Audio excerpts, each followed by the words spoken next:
This is the Mustang Project Part 9. It's damn hot up here in the territory. It's about 200% humidity and we're running about 40 degrees in this old shed. Nearly fully welded the main structure there, so that's the front hoop, the front stage, the intrusion bars and also the support. So let's have a look. Let's see what we've done so far.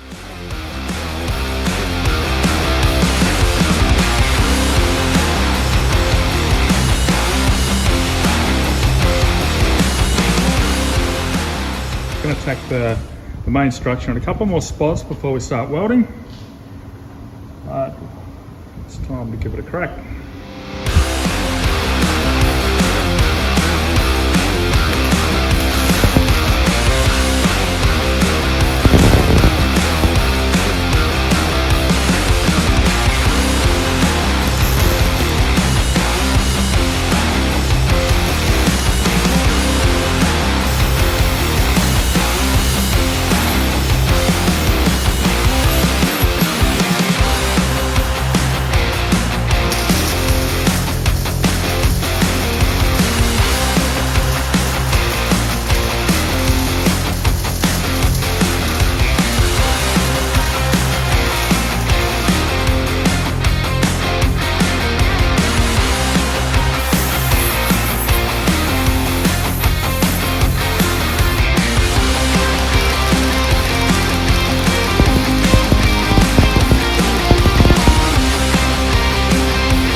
There's been a few things that I could have probably improved on. I tell you what, welding, I feel like you're never likely to master it. You're learning all the time.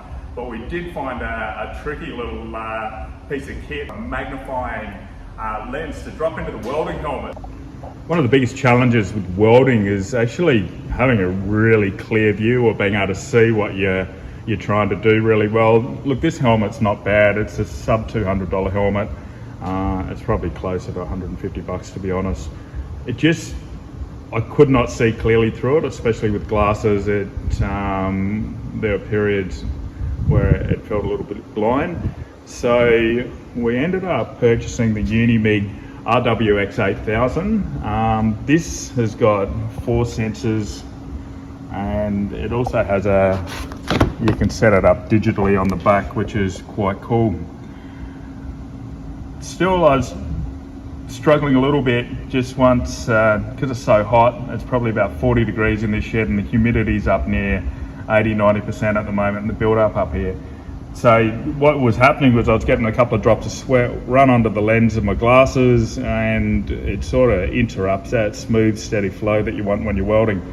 So chatting with a mate and a very, very talented fabricator, he said, why don't you put a magnifying lens in it? And I've never heard of that, but Michigan is the brand of this one. That's a 2.0. This one here is a 1.5. And what it does is it just slides into the back of the helmet like so.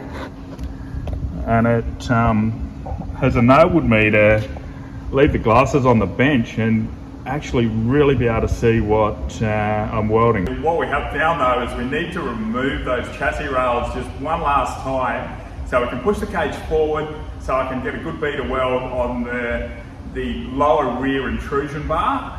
We had to leave that out when we dropped it through the car, so I could drop it low enough to get the weld over the roof bars and that. When we put that back in, we were unable, because of the roof bar up the top, to push that forward far enough. We could probably, you know, duck around there, be real tight, but I want it to be strong, so a little bit of time will knock those rails out again.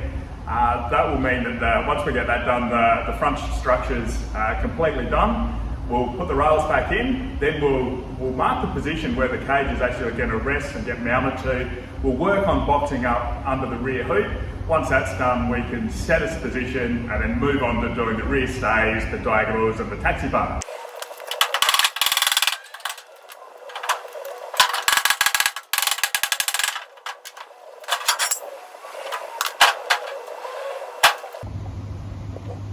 Cage is all done, the rails are back in, and we've welded the rails in to the hole that we cut out of the torque box there. I'm going to stitch weld it across the top, you can see them. We also need to work out how we're going to box that little section up. So I've got the plates like that.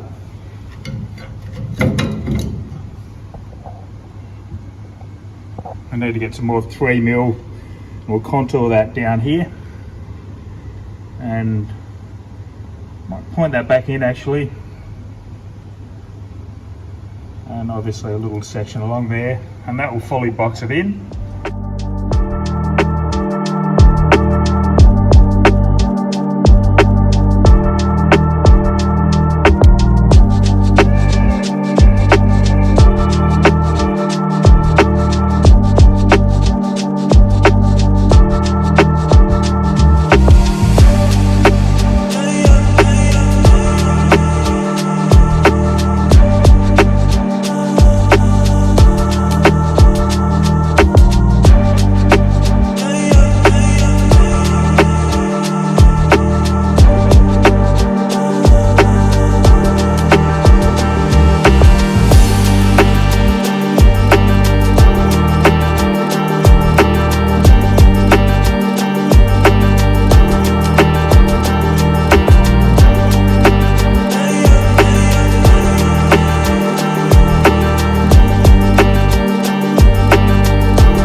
Alrighty, we've finished boxing up the support for the rear stays or the rear hoop, and we've also completed the front perches there. We've welded them on the inside and just cleaned them up so they look chic. Now when we welded the cage together, it's pulled itself inwards slightly, so we just need to make up a quick tool to spread these, like the main hoop back out to our starting position. Then hand hard rod, that might do the trick.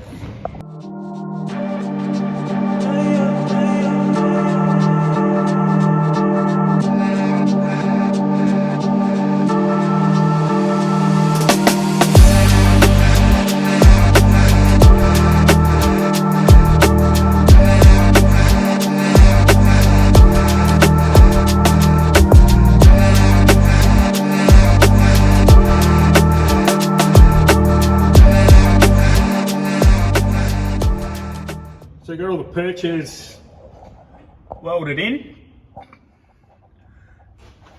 It's almost time to set the cage. You can see we made up that little spreader there just as we welded the side intrusions, and I'm guessing it's probably the supports that kind of kicked it in at the bottom. So that's sorted. We've marked the position where the cage sits at the back there. We'll probably get some ratchet straps and tie it down. We just want to pull it really hard, and we've actually got the weight of the car sitting there, and we put that in before we started welding those rails in. Very close now, we'll be able to weld this cage onto the perches.